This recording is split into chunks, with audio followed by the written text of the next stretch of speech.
All right, everybody. Welcome to the Contextual Christian Church Bible Study, where today we're going to read Ezra chapter 8, verses 11 to 23. I'm going to pray it in. Everybody, bow your heads. Father, thank you for getting us all on the Bible study today as we continue down Ezra. And we're continuing down some probably from further context to what Ezra gets into and the journeys he has going forward. So let's get started. In Jesus' name, amen. Amen. All right, so last time we had finished out chapter 7, and what we had gotten through was the king of Persia setting up and establishing through Ezra that making sure everybody's abiding by God's law, at least for the children of Israel, and setting up Ezra to be in charge, so to speak, even though as the form of a priest, to be able to make sure that they're doing right and they're following, taking away, confiscating any goods, whether it be unto death, to a judgment, whatever is needed to ensure that that would take place. And then he goes to point out as he starts going in 27 about blessing God for everything that has happened and about the mercy and hoping or stating that it should extend to the king and the counselors and to everybody there. And then we got into the chief priests. I mean, not the chief priests, my bad. The chiefs of the fathers and their generations. And that's where we started going into the genealogy, even from them that came from Babylon in the reign of Artaxerxes. Then we had from Phineas, from Daniel, from the sons of David. And we were just going down the generation of these children of the chiefs of the fathers.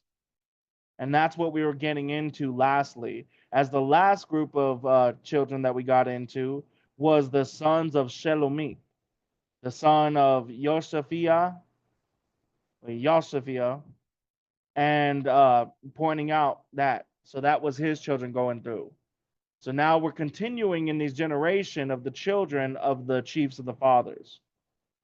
As we'll go ahead and switch it to our first section so that our first reader can read.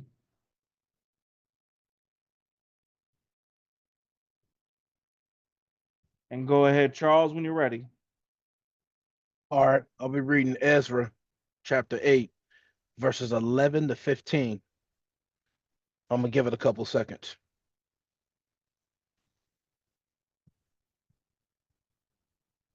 Verse 11. And of the sons of Babai, Zechariah, the son of Babai, and with him 28 males. And of the sons of Osgod, Yahanan, the son of Hakatan, and with him 110 males.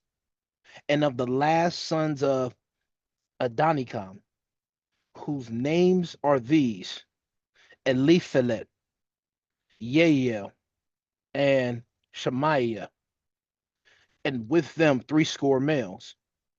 Of the sons also of Bigvai, Uthai, and Zabud, and with them 70 males.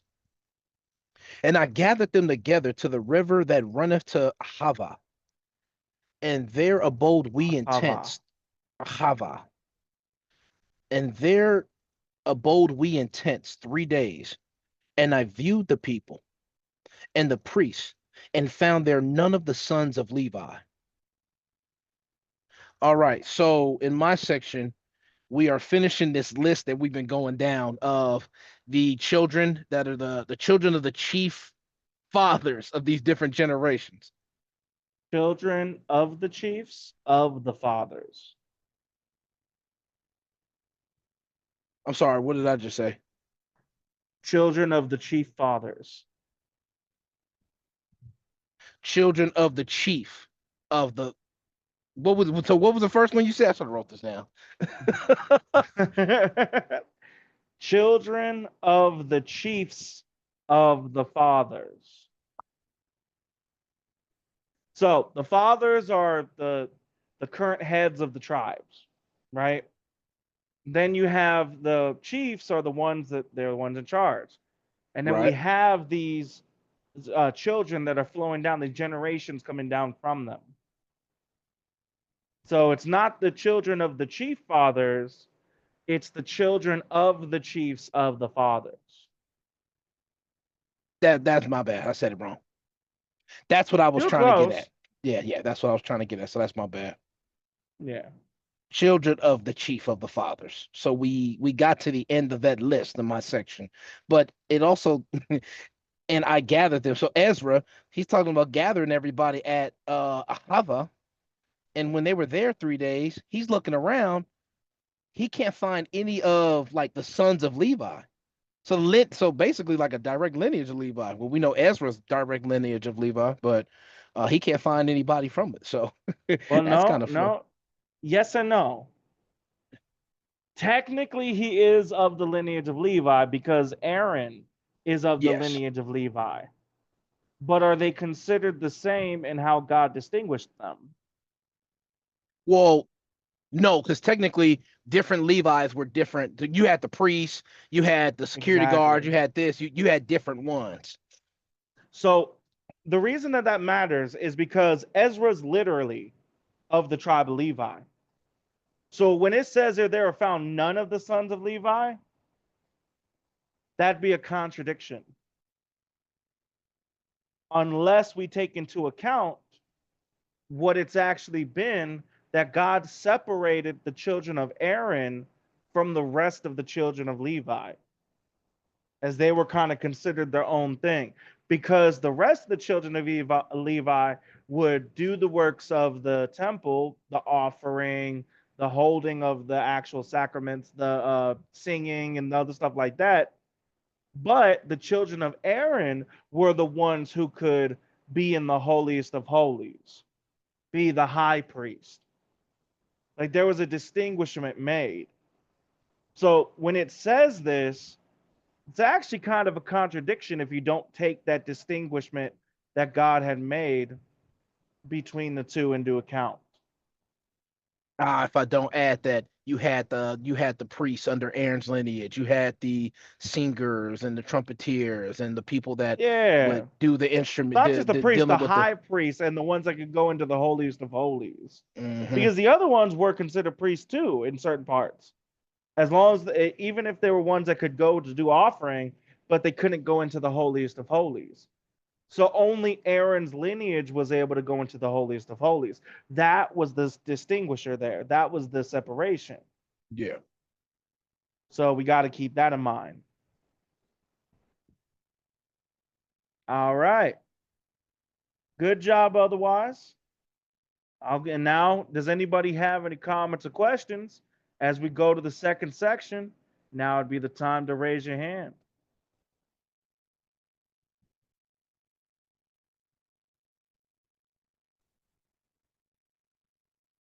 All right, then Thomas, go ahead when you're ready. I'll be reading Ezra chapter 8, verses 16 through 20. Give it a couple seconds.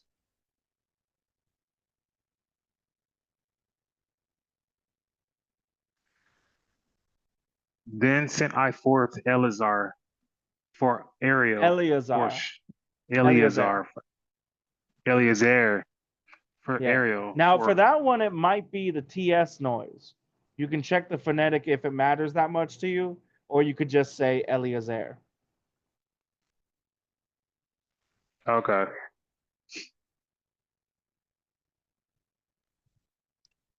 All right. Then sent I for Eleazar, for Ariel, for Shemaiah, and for Elnathan, El, and Elnathan, Yep. and for Jerib, and for Elathan, and for Nathan, and for Zechariah, and for Meshullam.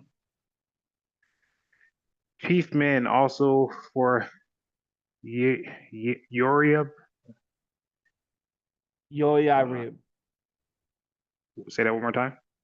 Yoyarib. Yoiarib. Yoyarib. Oh, I okay. just add an accent to it, like Arib. If you it's the same thing with Arabic, same thing with Spanish. When you do your R's, if you say them like an L and a D together, that's how it makes the sound that they sound like. Okay. Yoyarib.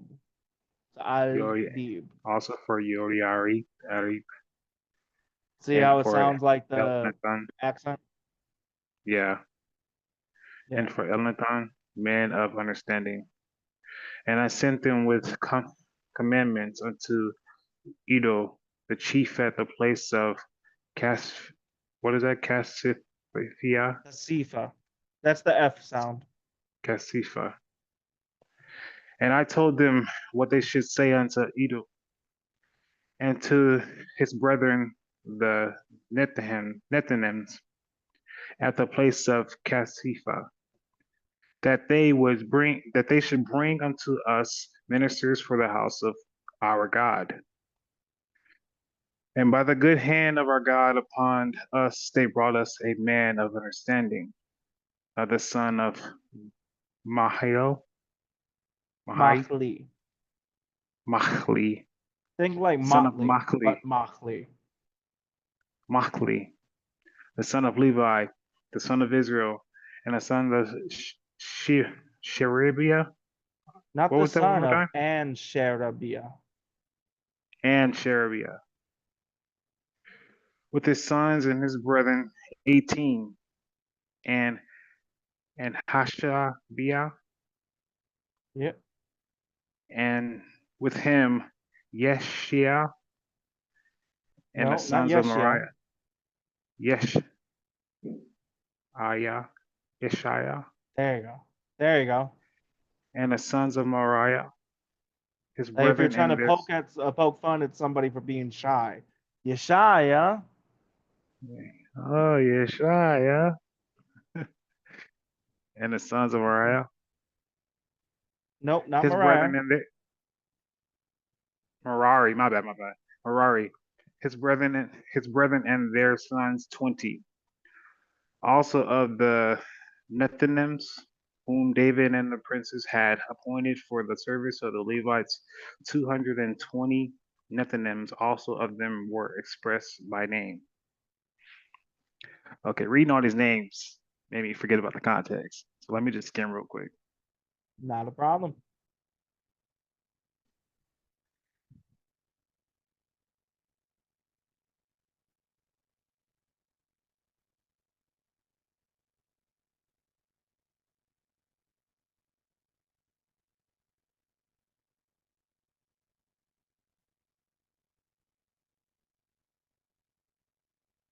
So it sounds like, hold on, wait, let me read 18 real quick.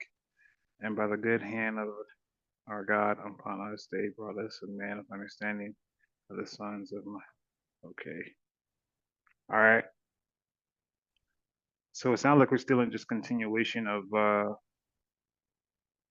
naming all the people from the different tribes of Israel. Nope. You forgot a big part. Big part, big part. There's a distinguishment between here and what we were reading before. Why are these names distinguished? What matters about them? Hmm.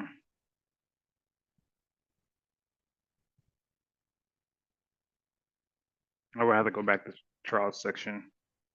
No, you actually you have it in this section. Okay, give me a second here. Could you point me to a verse?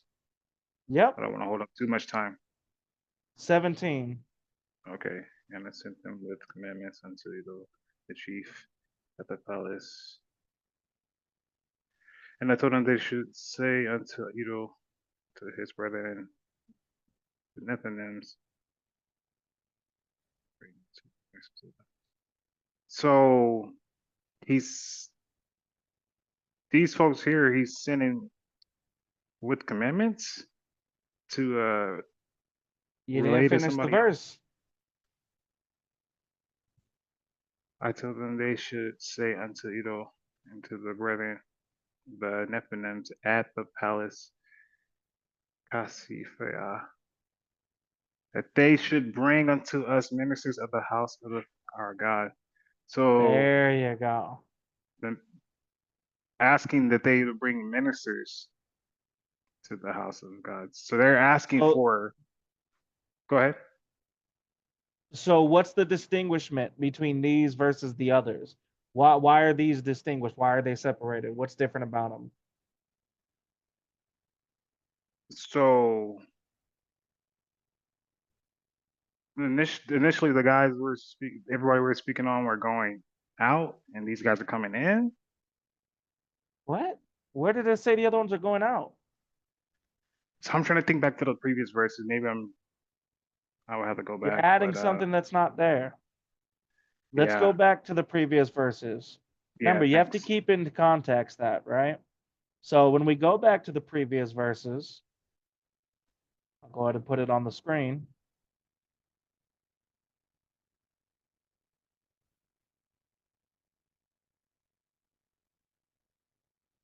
In the first section, remember what I said in the summary. Where were we starting from? What were we continuing to do?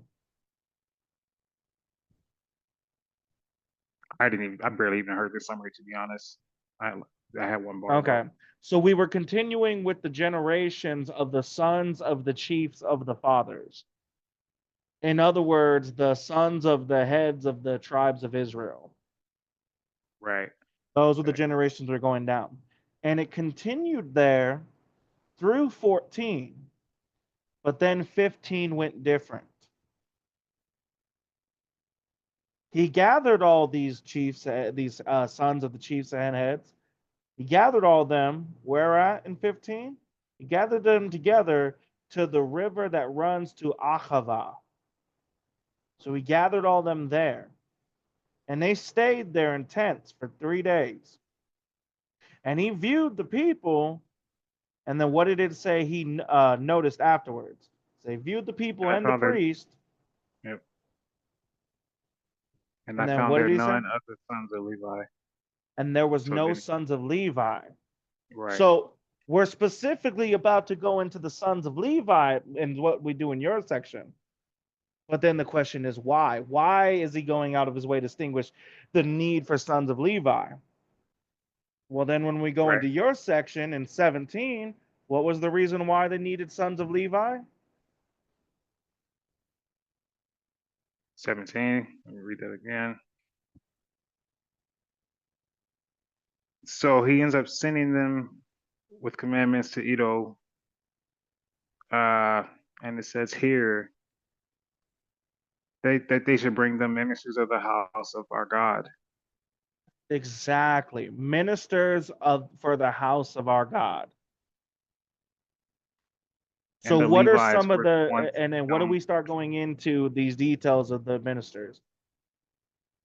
How the ministers are usually the Levites. Well, Are no, no, you no, that's asking? not what was Go ahead. what was some of the thing what would they minister as? What would they do? We brought it up verbally. Some examples. They were ministered to like things that would take place in the house of God, like the altar or some Mm-hmm. other things. Name one There's some one other things. I'm else. just having to bring. To the altar, to the, what's it called? Not the sacrifice, but Yeah. No, yeah, the sacrifice. sacrifice. Yeah. See, there were different roles for some. Some were to maintain the altar, some were to sacrifice on the altar, some were singers, but only the Levites could do these jobs. Remember, before we read where it said that they had strangers in there that were neither circumcised in heart nor circumcised in the flesh. That when they come back to this temple, that they are required that it be both circumcised in heart and flesh when they had the second temple built. So having these sons of Levi, they need them to have that work done. They need them to be able to take care of all the works that need to be done in the temple, from the cleaning to the singing to the offerings, all of that and more. Oh, okay. I see what's going on here now. So I'm gonna just go ahead and get the explanation. Yep, go So ahead.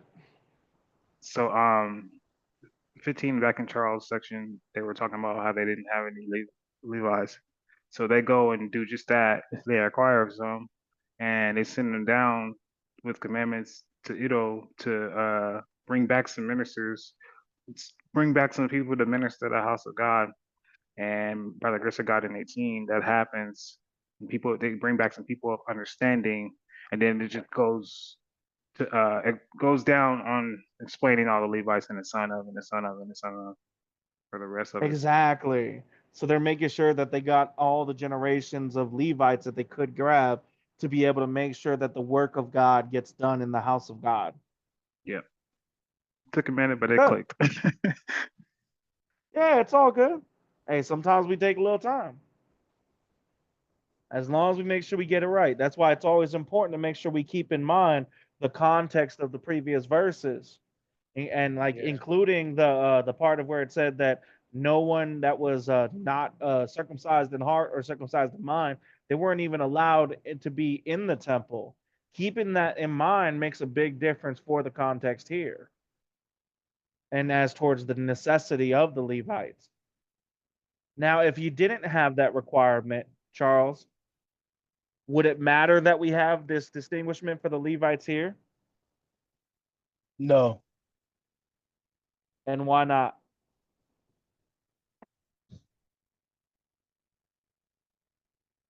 I just had a blank. Repeat the question one more time. The answer was no, but repeat the question. And why? Oh, the original question or the The why original not? question. The original Okay. question. Um, if that requirement from before that we read for when they build the second temple, that no one is allowed to be in there, even in the building, unless they're both circumcised in heart and circumcised in the flesh.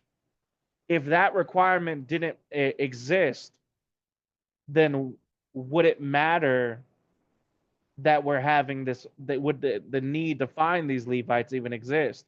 And then you said no, which was accurate, and then the question became why not?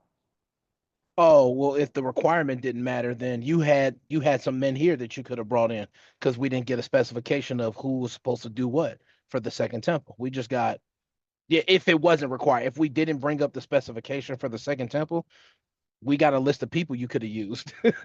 What's the point of going out Exactly. to bring people to minister? Exactly. If anybody could do the job, there's no need to get a specific group, in which case this whole effort is completely pointless, wasted effort. It's because that requirement existed that this is needed to take place, that this is actually a non negotiable, a non option. You have to get these Levites because of the fact that it wasn't just the circumcised in flesh, it was also the circumcised in heart. You had to get people that were distinguished, that were separated, sanctified unto God in a different level to be able to take care of the work that needs to be done inside the building. Good. Now then, does anybody have any comments or questions as we go to the final section? Now would be the time to raise your hand.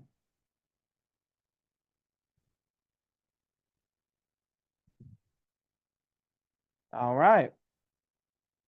And then go ahead, Charles, when you're ready. For the last one, I'll read Ezra chapter 8, verses 21 to 23. Verse 21.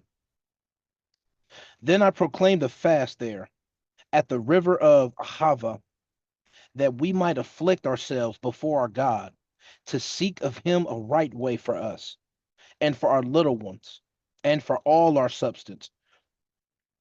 For I was ashamed to require of the king a band of soldiers and horsemen to help us against the enemy in the way, because we had spoken unto the king, saying, the hand of our God is upon all of them for good that seek him, but his power and his wrath is against all of them that forsake him.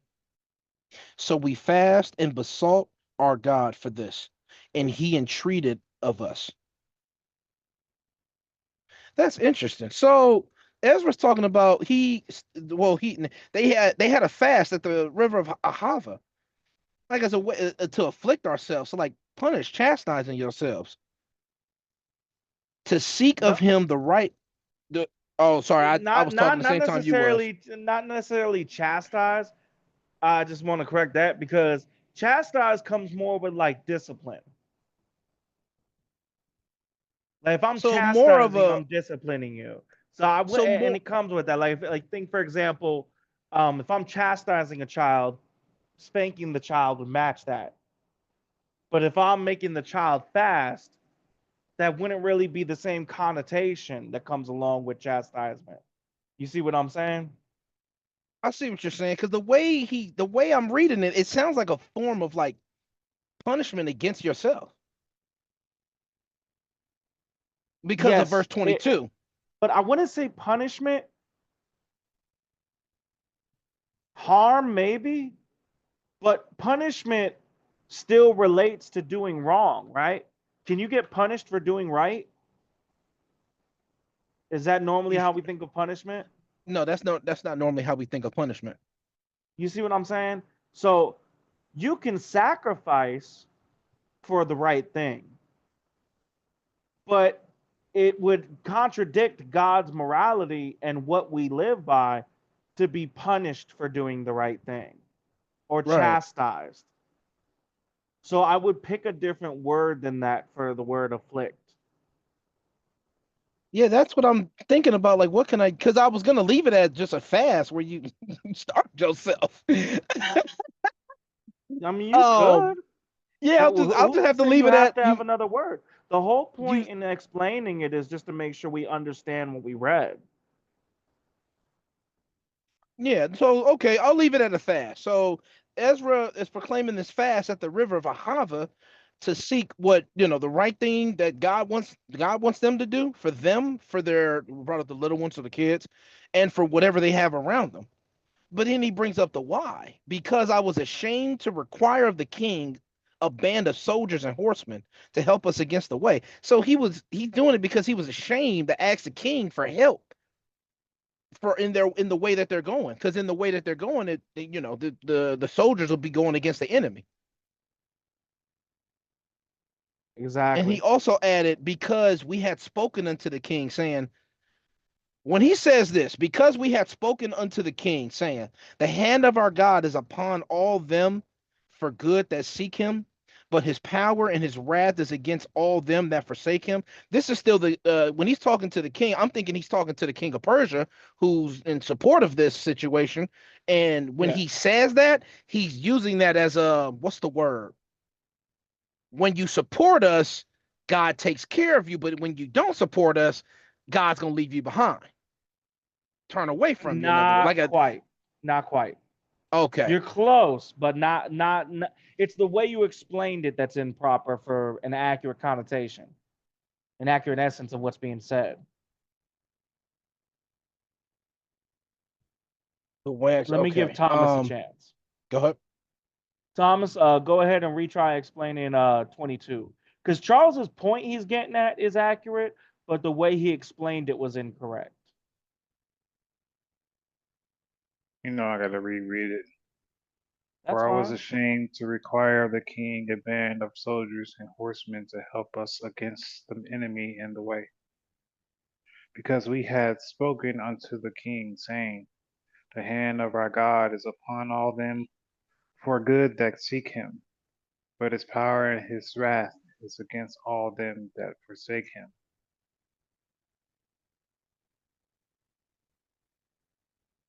Give me 1 sec. Mm-hmm.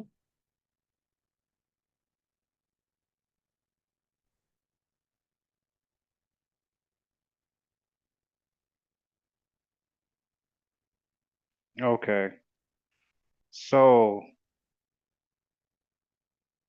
hold on. Let me read this last part.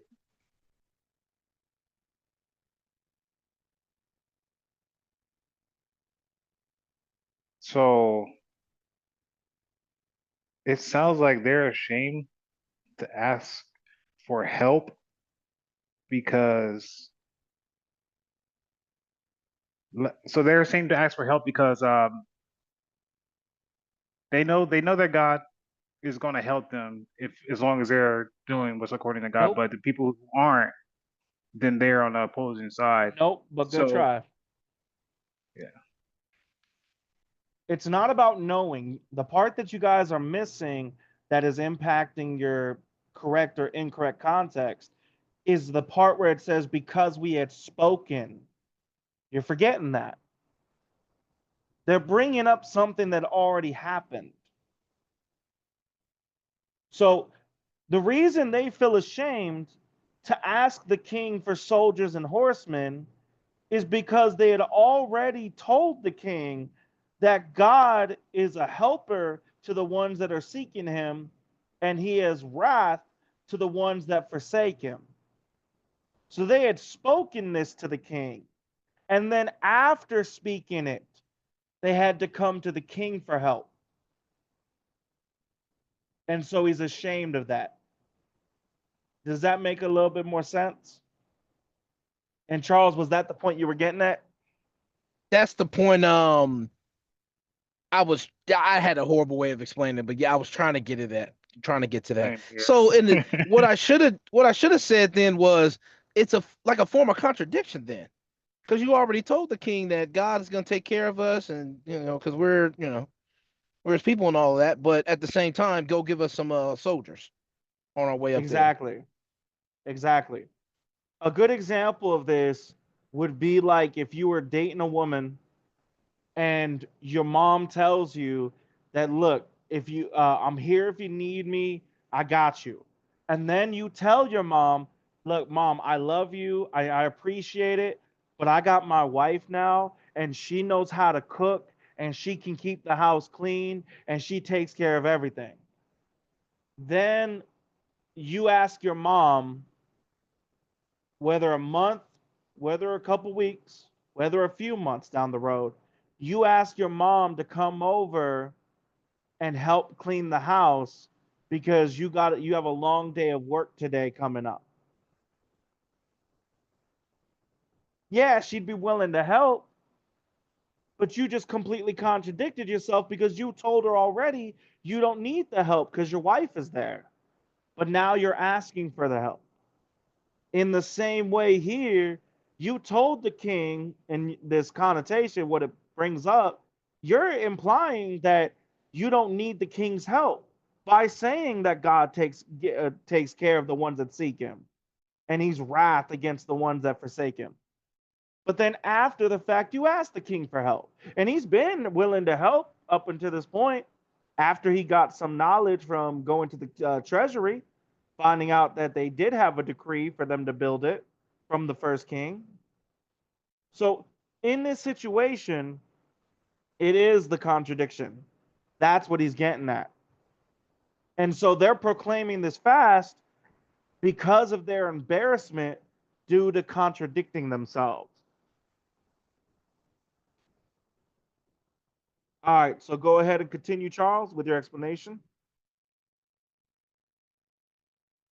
First, I have to unmute.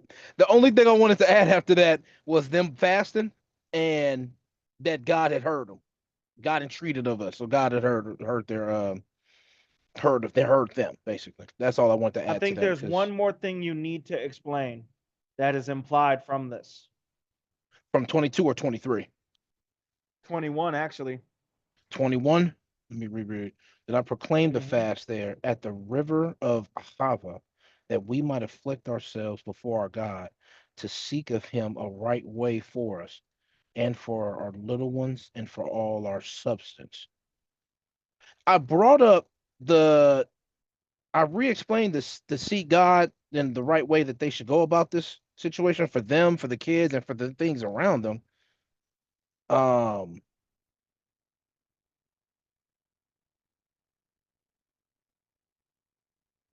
oh, well, I don't know if we're thinking the same thing. Ezra, already corrected a mishap, a mistake that was made instead of them just going forward with it. Not quite, but you're on the right track. Okay. Thomas, there's something implied because of 21 that Charles didn't explain. What is implied because of 21 that Charles did not explain?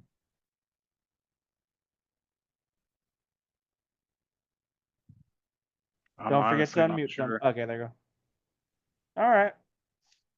What is implied because of 21 that is not explained yet is that they understand that though their words have said that they trusted in God, their actions have not backed it up.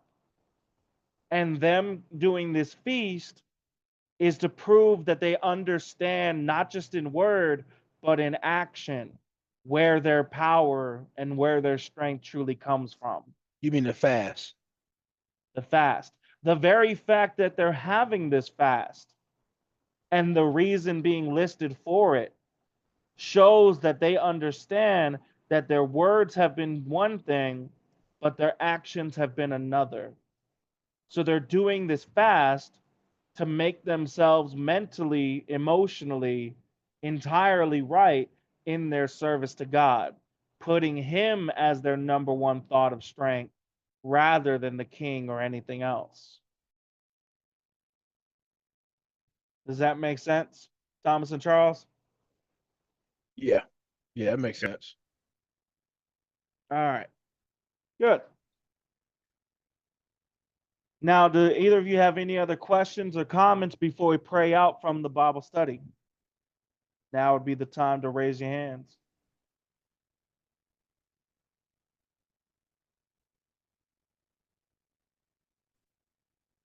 All right. Then, Thomas, why don't you go ahead, unmute, and pray us out from the Bible study portion?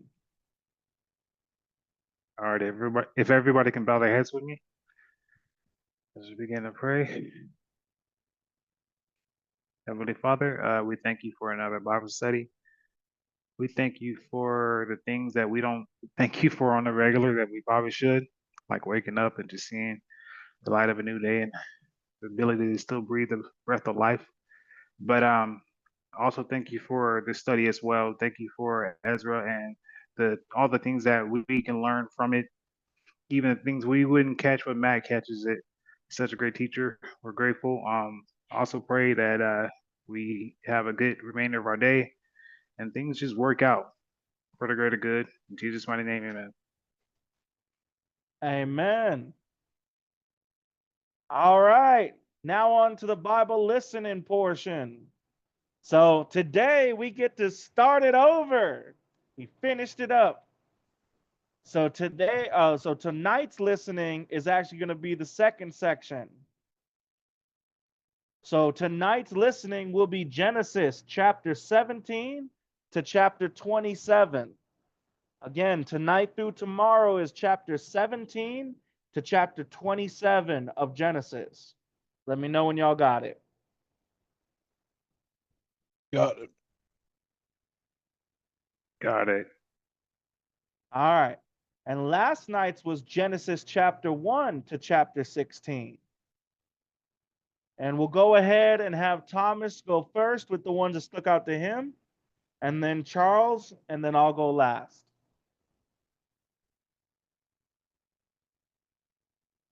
First one's going to be Genesis 2, 2 through 3. And it says, on the seventh day, God ended his work which he had made, and he rested on the seventh day from all his work which he had made.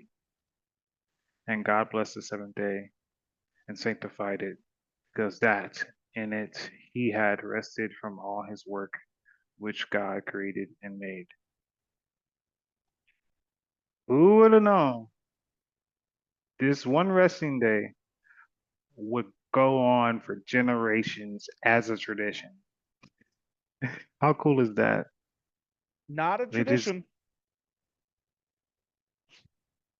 sorry, go ahead. Not a tradition. It's a command in the Old Testament. That is the Command. Sabbath. You know the difference between tradition and commandment, right? So command is like a requirement, and tradition is something that certain types of nationalities may do or whatever. Well, nationality has nothing to do with it. Tradition is something you just do as a pattern. Whatever the reason is, there's a pattern of doing it repeatedly. That's what makes it a tradition. Then Commandment is a requirement that you've been told to do. So the Sabbath was commanded to do it. Now, if you want to bring up, it's cool that God made the commandment for them to continue doing that. That's still kind of awesome. Like God took a day of rest, and then it's like, then we got the commandment like to give us a day of rest. That's freaking awesome. But we can't call it a tradition because it's not a tradition, it's a commandment. At least at that time. I got you. So would it be classified as tradition in these times? No, because look at the next upcoming verses. Oh, I just write it down out of the Bible. Verse 3. Go ahead. And God blessed the seventh day and sanctified it. When he sanctified it, he set it up as the commandment through there. Later on, we get the verbal word saying they have to do it in the Old Testament. But when he sanctified it, when it says that, that's when it was made different. It was sanctified means to set apart, to make holy. Okay. So he literally is making that commandment by stating that in verse 3. All right. Anything else about those two that you want to say? No. All right. Charles, anything you want to add or say on those two? So Thomas, you took my favorite Bible section. One of, matter of fact, literally my top 3 of the whole Bible, Thomas. I will find you when I make it to And I will Vegas. pray with you. Of all the ones you said, Thomas, I didn't think no one would say this. You took of all the Bible, you took my almost favorite one, either my 1 or 2 right now. Oh man. Thanks, Thomas. But I'll say this. The reason why it's one of my favorite of all time. When I started the Bible study with Matt, and we went through Genesis 1, when we got to this part, we did it, and I had a tearful moment because I thought to myself, if God, who doesn't need to rest, took time to rest, why haven't I in all these years that I've worked? Because every time from before this Bible study, I used to look at off day as a setback day. I'm off and it's setting me back. Now I can care less. Good. One thing I want to add about this. Go to the definition for it, Thomas. For the word rest in either one of those verses.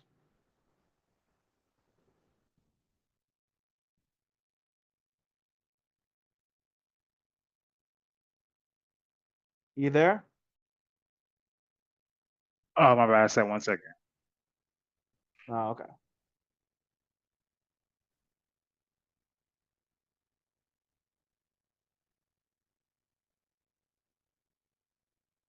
All right. In it, it says to repose, that is, desist from exertion. So to stop exerting yourself. Used in many implied relations, causatively, figuratively, or specifically.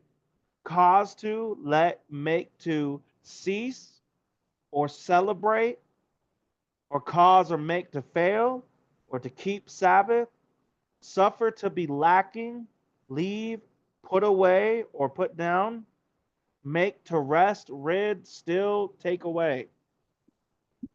Notice that none of these have to do with tiredness, but there is some that have to do with celebration or relaxation. See, rest in this section, even when he says it in another part, when it says in the cool of the day, when God rested from his work, it means he relaxed, not that he was tired. And that was always a big deal to me. Because how could you be a God and be tired? You're outside of time, space, matter, all of that. You're outside of that. Means your strength should be infinite. Nothing should be impossible to you. But when we look at it from the perspective of relaxing, it makes a whole different thing. And as it pointed out in verse 1, verse 2, and on the seventh day, God ended his work which he had made and rested on the seventh day. So when God rested on the seventh day from the work, he was relaxing. He was enjoying everything that he had made. As it said in verse 3, that in it and he had rested from all his work which God created and made. So in other words, when we're on our day off, it's one thing to get a nap in. But the difference between our napping and what God was doing here was he was taking time to enjoy, to relax. And that's different than just resting as we would think of it today. So that always stuck out to me for that reason.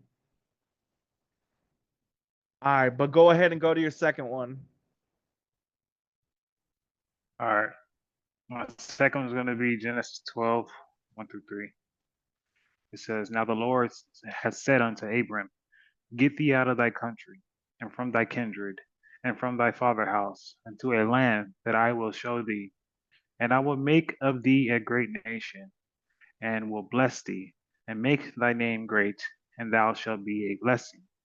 I will bless them that bless thee, and curse them that curse thee. And in thee shall all families of the earth be blessed. This right here is pretty much the covenant between God and Abram. Pretty much, long story short, he had his back through everything. Like you are, you are the foundation of what is to become. Long story short, but the crazy part about this though is we can apply this to ourselves, and that's in just believing and trusting in God's promises and just to follow His calling over our lives. Just be the vessel that He wants us to be. God's like, I got your back every step of the way. Anybody want to bless you, bless them. They want to curse you, I'm gonna curse them. I got you. Don't worry. Yeah, so that's pretty cool. Exactly.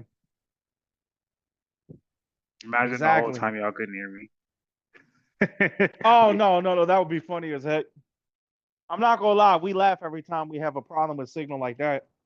You know that already. But Yeah. Charles, anything you want to add or say on that one? Yeah, that's a good one. I wrote that down too. Hey, it took two of yours. Yeah, no, I wrote down like um I wrote down Two. enough to where if you and Thomas went, I still got more to go. Oh, I figured. No, I was just thinking that we'll wait for the next one, but I got something else I'm gonna add or say because of that. But what I will say about this though is this has been taken out of context as to today. This verse has been used out of context to say that we need to support every single thing that the nation of Israel is doing. I've literally heard that recently, like in the last 2 weeks, in political information, political conversations and stuff. And the problem is that yes, we are supposed to bless the children of Israel, not curse them. But this is not talking about the land of Israel, for one. And for two, nowhere in the Bible, including here, does it ever say we approve of the sinful things that the children of Israel do. Yeah, backing them up when they're in the right, we're supposed to do that. But we should be doing that, period. backing them up when they're in the wrong? No, we're not supposed to do that. We don't have to come against them to be not backing them up when they do something wrong. And it all depends on the context if what they're doing is wrong. Take, for example, the situation with them in Palestine. In this situation, they're not in the wrong, except for one part. If they were going to just take out Palestine, just take them out, wipe them off the map, they'd have every right to do it. There has been literally multiple terrorist attacks against Israel from people of Palestine every single year, as far back as I can look. At what point do you have the right to wipe them off the map? But the fact that they're trying to go semi-tactical, but then they do want to go into civilian territory, you can't pick and choose when it suits you best for your narrative. Now your narrative building, now it's not about you trying to defend your people. And in that, they're wrong. If you're going to try to be surgical, if you're going to try to not kill civilians, cool. Then don't do it. Don't take a risky operation. But if you're going to wipe them all off the map, cool. Then do it. But you can't be halfway doing it because there's more death that's happening because you're taking your time and you're going, weaving in and out. Are we going to be the one killing them off? Are we not going to be the back and forth? And more people are dying because of that. It's the same thing with the Ukraine and Russia thing. They're both in the wrong in the situation, though, for the Ukraine and Russia. But the war should have been over. No one's seceding more land, and people are dying for no reason. Should just end it. All right, but with that in mind, go ahead, Thomas, to your third one. That's it. That's it? All right. Then, Charles, go ahead with your three. All right. So this one is something we already went through it. I just totally forgot. And where is this? Genesis 3, verse 17. Let me go to that for a second. 3. Was it 3:17 or was it 4:17? I hope I didn't write this wrong again.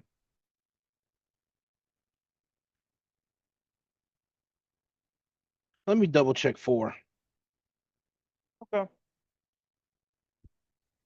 I'm gonna be mad if I wrote this down again. Wrote this wrong again.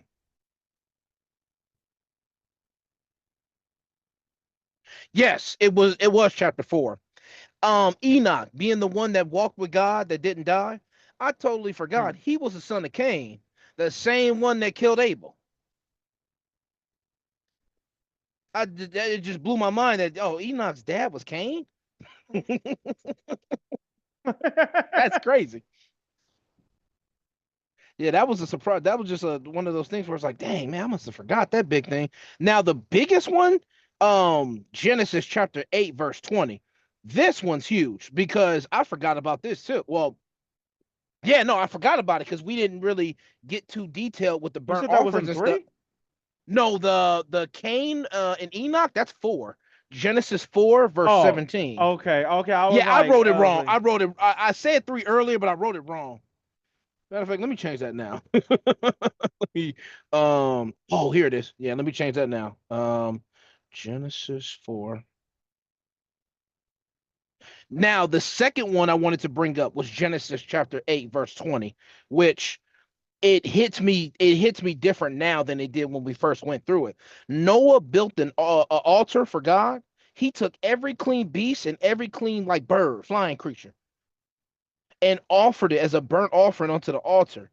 When we first went through it, it's like, oh, okay, cool. And then we learned about the altars and burnt offering sacrifices and all that way later on.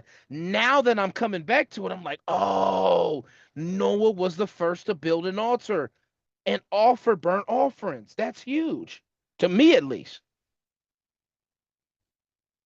A little bit, a little bit. That's definitely big. I didn't even think about it till I heard it. I'm like, what? He was the first to do it. Oh, okay. And the other one is something we went through before that you had to teach me because I didn't know. Genesis chapter 9, verses 11 to 17. God's covenant, when he talked about the bow being in the cloud after the rain and the rainbow Mm-hmm. basically, and how I didn't know. You had to teach me that the rainbow was God's covenant, that he wasn't gonna flood all of and destroy all the flesh from the earth from a flood ever again. And how Exactly. Alphabet Mafia took it and they just ran with it. I just thought they just chose it. They just saw back. I'm thinking they chose to saw a bag of Skittles and just decided to put that up there. Now, then when you told me that, I was like, man, now that's disrespectful. Yeah. Sodom and Gomorrah came later, Mm-hmm. but you had every thought in their heart was only evil. Think about that for a minute, and I'll go into that on mine. But every thought of their heart was only evil continually. And so God destroys the earth, at least all the life that's on land, human and animal combined. And then he puts the rainbow in the sky as a covenant to say he will not destroy everybody because of man with a flood ever again. And so you take that, and that's your symbol for one of the most in your face sins you could have. Like, don't get me wrong, it could be a hidden sin. You could have people who are straight in front of you, pretending to be straight and all that, but then they're getting busy on the inside when they're in their house alone and all that. But it's so openly. Think about the month and what they call it to celebrate themselves. Yeah, what It's it's used to literally signify for. called Pride Month. Yeah. And it's just ridiculous how disrespectful it is. But yeah. All right. Then I'll go into mine then. So for mine, I actually had a couple that I was like, okay, it stood out to me before, but not in the same way as it did now. Genesis chapter 1, verse 11 and 12. And God said, let earth bring forth grass, the herb yielding seed, and the fruit tree yielding fruit after his kind, whose seed is in itself upon the earth. And it was so. And the grass brought forth grass, and the earth brought forth grass and herb yielding seed after his kind, and the tree yielding fruit, whose seed was in itself after his kind. And God saw that it was good. The reason this one stuck out to me this time so much more than before was because it's one of the easiest debunks of evolution. It's one of the easiest debunks of evolution. There is zero observable evidence of one kind of thing changing into a different kind of thing. Now, I want to tell you what that means, but I want to see if you guys know. Thomas and then Charles, do you know what it means to say that? Do you know what I mean by saying that?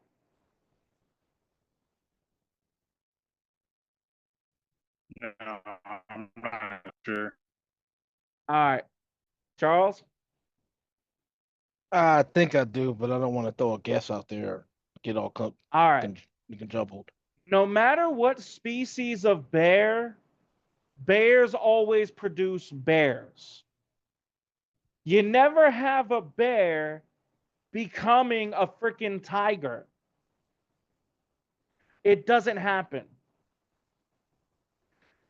Cats always produce cats. Whether you compare the connections of a tiger to a kitten cat or whatever, they always produce cats. Cats never produce dogs. Monkeys never produce dogs. Birds never produce dogs.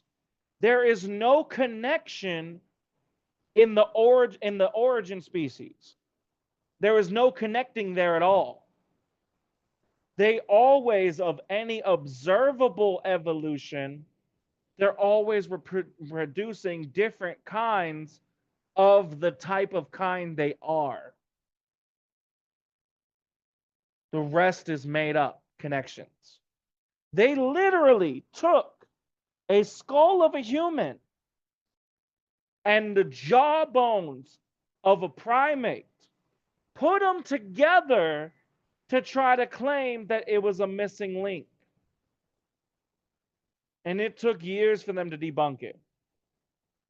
So this stuck out to me for that reason, that they produce, the seed in themselves produce after their own kind. Unless you forcibly mix plums and apricots, unless you put those seeds together, you connect them. Plums always produce plums. Apricots always produce apricots. You literally have to intentionally mess with them to get them to combine to create a plum cod. And so that's why that stuck out to me. Whether it's seeds, whether it's animals, they always produce after their own kind. But if evolution as a means of creation was true, you would be able to find that connection to them, which doesn't exist. There's no observable evidence of it going into another kind at all. So that's the first one, which stuck out to me for that reason. And then chapter 14 in verse 25.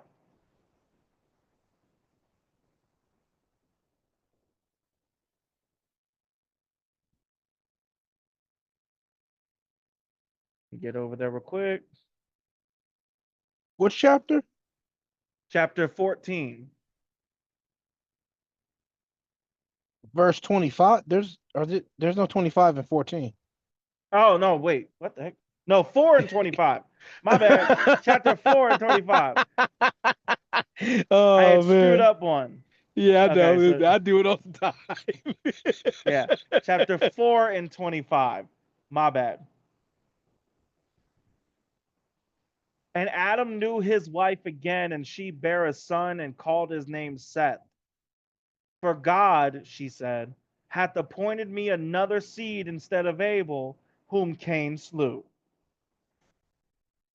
This stuck out to me because it goes into another point. There is no promise of God for those of us today that you will not lose anybody, even your own children. We don't have that promise. But what we do see from 25 and what we do see in life is where you will lose things, you will lose people at times, but there will be times you gain others. You may gain a whole new family. Who knows? But there is not a promise that we won't lose what we have, even from the beginning. But God does take care of us regardless. Now then, the last one is 14 in verse 22 to 24. That's what it was. See, I mixed up my 4 and 14. All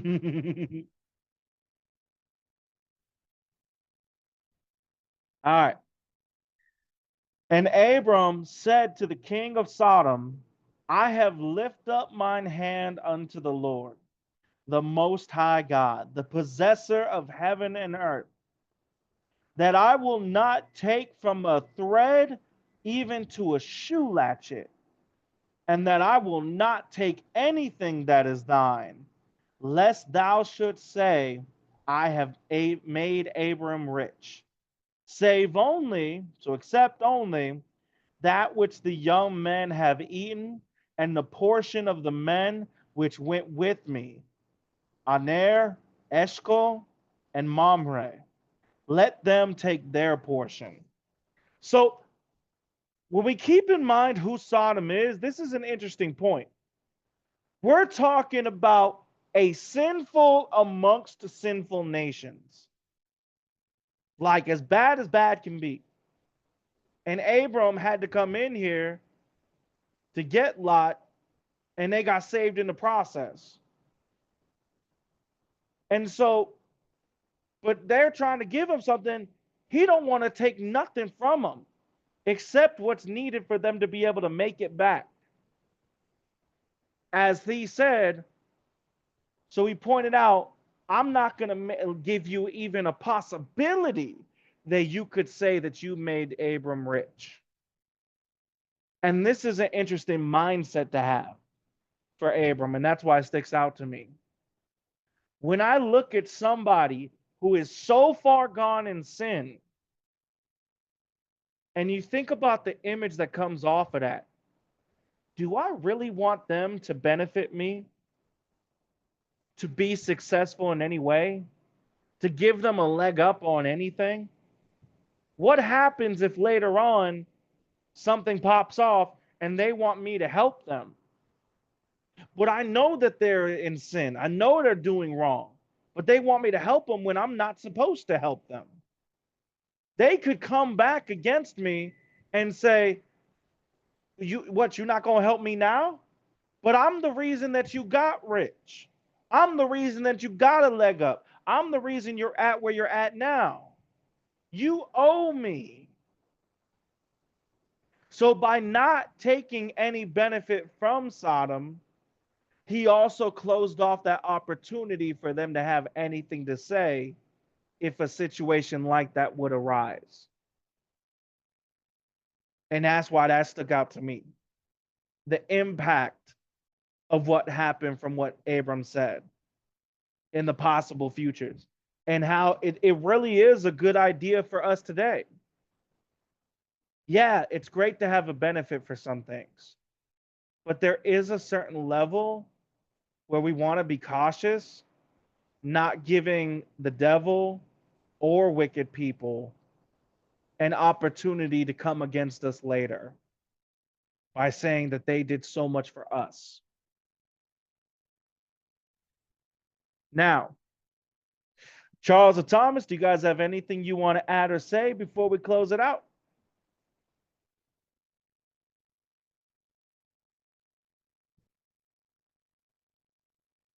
All right, then I'll go ahead and close it out then. Have a good night, y'all.